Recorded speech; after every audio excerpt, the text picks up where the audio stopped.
Good morning once again with a topic called Mechanism of Action of Hormones. As we know, this is given in chapter Chemical Coordination and Integration. जब हम hormones को देखते हैं तो chemically they are biomolecules. They are in different categories as far as their chemical properties are concerned. Broadly अगर हम देखें तो एनसीईआरटी में केमिकल नेचर के बेसिस पे हार्मोन्स की 4 कैटेगरीज मेंशन की गई हैं. This is 1 peptide hormones, polypeptide hormones. means if the length of the amino acid chain is less than 10 amino acid, peptide, more than 10 amino acid, polypeptide, and protein और glycoprotein. ये पहली category है hormones की. अब question जो frame होते हैं उसमें हमें इंटीग्रेटेड वे में एक थॉट देना होता है और उसके बाद में उस क्वेश्चन को अटेम्प्ट करना होता है. सपोज हाइपोथैलेमस के हार्मोन्स हैं, मैं टॉप से स्टार्ट करता हूं, वो इसी कैटेगरी में आ जाते हैं. Hypothalamic hormones, for example GnRH जो एनसीईआरटी में दिया हुआ है वो इसी कैटेगरी का हार्मोन है, हाइपोथैलेमिक हार्मोन्स. मैंने आपको ध्यान हो तो एक लेक्चर में सारे हार्मोन्स को बताया था जो हाइपोथैलेमस रिलीज करता है. न्यूरोपेप्टाइड्स हैं ये hypothalamic hormones. Hormones of pituitary gland, pituitary gland के हार्मोन्स जैसे TSH, FSH, LH, these are glycoproteins. Pituitary gland hormones. Pineal gland से एक हार्मोन रिलीज होता है melatonin, pineal gland. Then parathormone, parathyroid gland release करती है पैराथ hormone, PTH. एक एक हार्मोन के बारे में पता होना चाहिए, एक एक हार्मोन के बारे में कि उसकी केमिकल नेचर क्या है. पैराथ हार्मोन, पीटीएच. हम जब और नीचे आते हैं तो थाइमस ग्लैंड, थाइमस से रिलीज होते हैं थाइमोसिन्स, बहुत सारे थाइमोसिन्स जो कि लिम्फोसाइट्स के मैच्योरेशन के लिए रेस्पॉन्सिबल हैं. Then comes pancreas. पैंक्रियास का एंडोक्राइन पार्ट वो है आइलेट्स ऑफ लैंगरहैंस. इसमें insulin, glucagon both are included. Then comes adrenal gland, तो वहाँ से ये पेप्टाइड रिलीज नहीं हो रहे हैं. अगर एडिशन करना है तो इससे थोड़ा सा बाहर आते हैं तो एलिमेंट्री कैनाल के हार्मोन्स, जीआई ट्रैक्ट हार्मोन्स, वो भी इसी कैटेगरी में है. बहुत सारे हार्मोन हैं, gastrin, cholecystokinin, for example, they also fall in the same category. Second category steroidal hormones, these are derivatives of cholesterol. इसमें gonads means testis and ovaries, उनके जो हार्मोन्स हैं, फॉर एग्जांपल एंड्रोजन्स, टेस्टोस्टेरोन एक तरह का androgen है. ईस्ट्रोजन्स या ईस्ट्राडायोल एक तरह का ईस्ट्रोजन है. जैसे testosterone is a type of androgen, similarly estradiol it is a type of estrogen. Adrenal cortex hormones, these hormones includes glucocorticoids and mineralocorticoids. For example, cortisol, mineralocorticoid, for example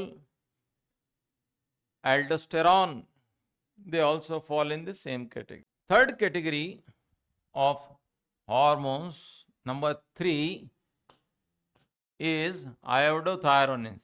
It includes T3 triiodothyronin and T4 tetraiodothyronin, commonly called as thyroxine. They are iodinated derivatives of amino acid tyrosine, and the fourth one is amines, biogenic amines. For example, adrenal medullary hormones, adrenal medullary hormones, or commonly called as catecholamines. For example, adrenaline and noradrenaline. एक ही hormone के दो दो नाम है और दोनों हमें आने चाहिए. Epinephrine. So this is what that has been mentioned very clearly in NCERT. We should be thoroughly well known regarding the chemical nature.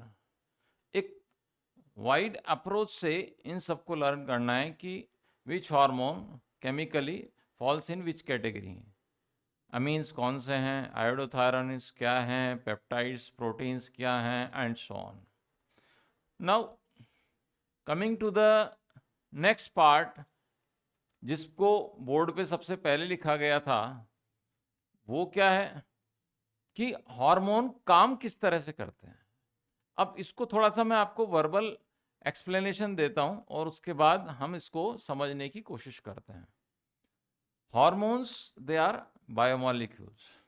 They are released in traces, in minute quantities. For example, they are mentioned in microgram, picogram, nanogram and so on. ये इनको major करने की units होती हैं. Hormones कहाँ मिलेंगे? Mostly blood में available होते हैं. जब बॉडी को एक पर्टिकुलर कंडीशन, जैसे कि मान लीजिए खाना खा लिया, तो खाना खाने के बाद में फूड का एब्जॉर्प्शन हुआ, डाइजेशन होने के बाद, एब्जॉर्प्शन होने के बाद वो अलग अलग साइट्स पे उसका यूटिलाइजेशन होता है. That is called assimilation of food. Glucose is the main source of energy.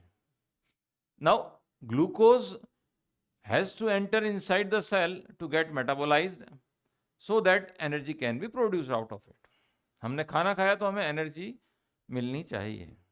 तो ये ग्लूकोज जब मेटाबोलाइज होता है तो उसके लिए प्राइमरी रिक्वायरमेंट क्या है कि glucose must enter inside the cell to get metabolise.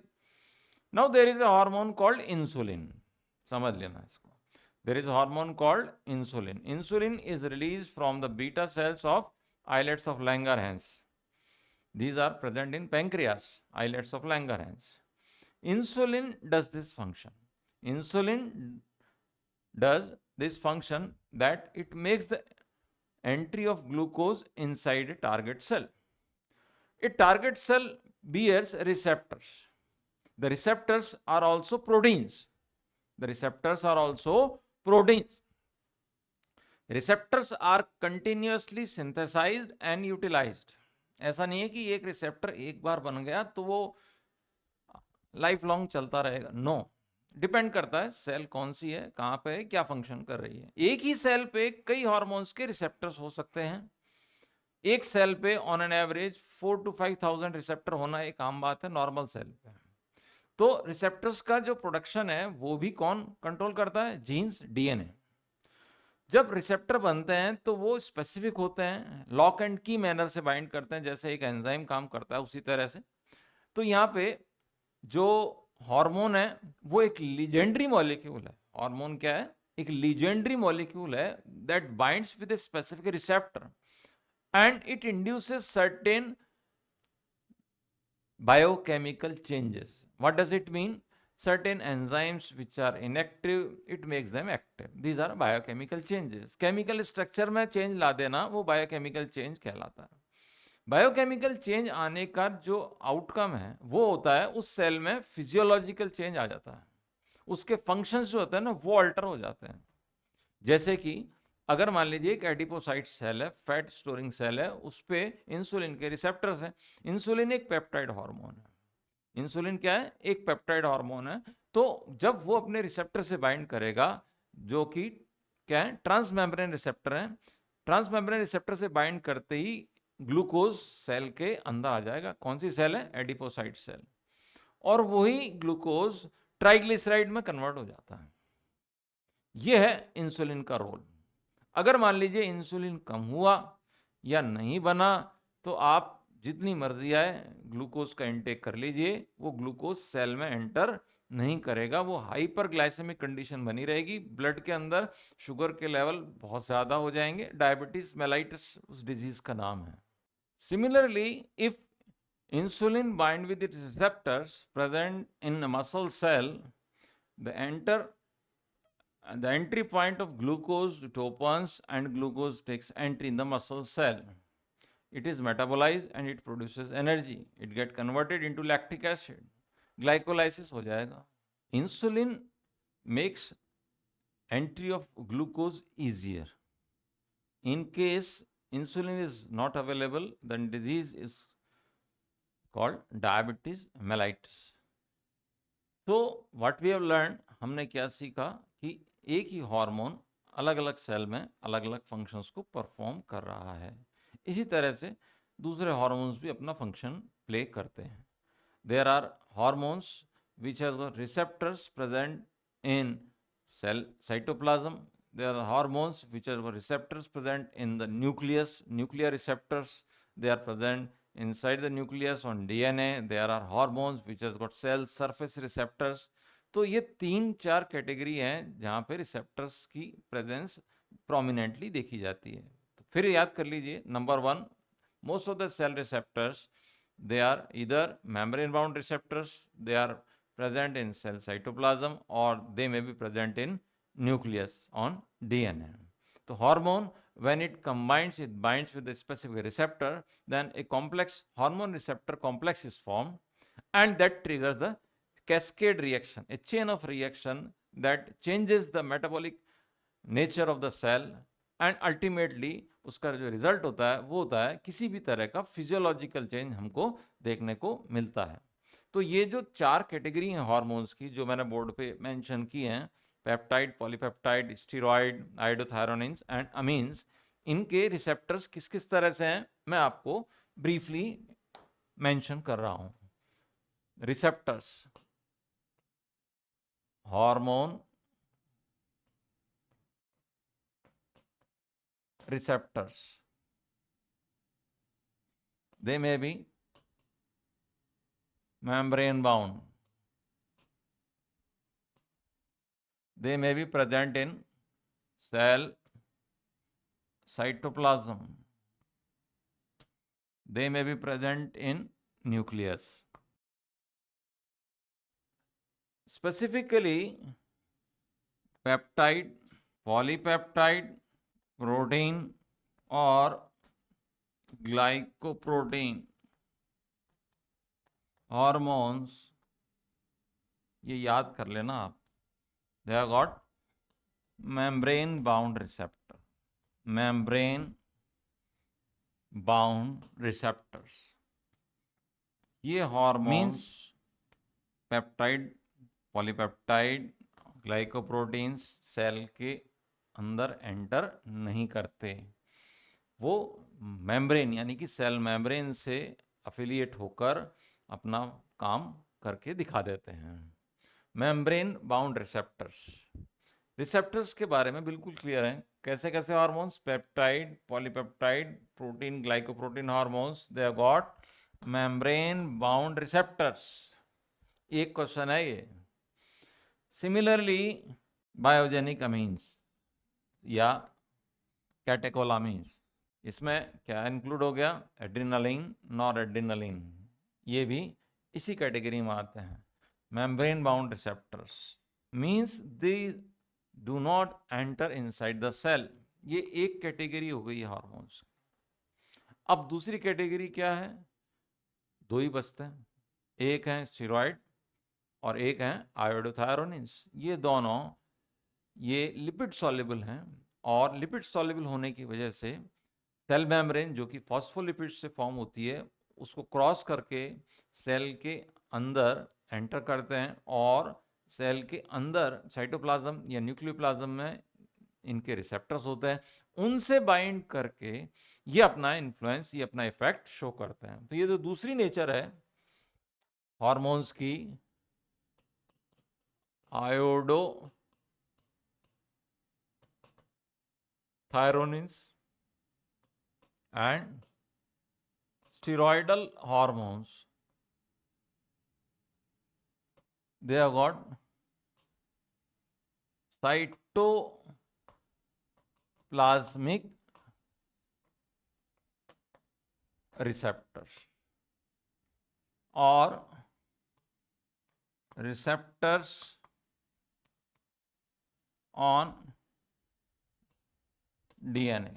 They enter inside the cell, they form a hormone receptor complex and then they show their effect. तो ये दो कैटेगरी बिल्कुल क्लियर हैं। एक के रिसेप्टर कहाँ है? सेल की सरफेस पे, सेल मेम्ब्रेन पर। दूसरे के रिसेप्टर कहाँ है? सेल के अंदर न्यूक्लियस में या डीएनए पर। ये बिल्कुल साफ साफ लिख दिया, साइटोप्लाज्मिक रिसेप्टर और रिसेप्टर्स ऑन डीएनए, यानी कि nuclear receptors. I hope I have made my self very clear as far as the receptors are concerned. The receptors are continuously synthesized and utilized. Continuously बनते हैं और काम में आते जाते हैं। ठीक है, नेक्स्ट लेक्चर में हम ये देखेंगे स्पेसिफिक फंक्शन किस तरह से परफॉर्म किया जाता है। This is all for this lecture. Thank you very much.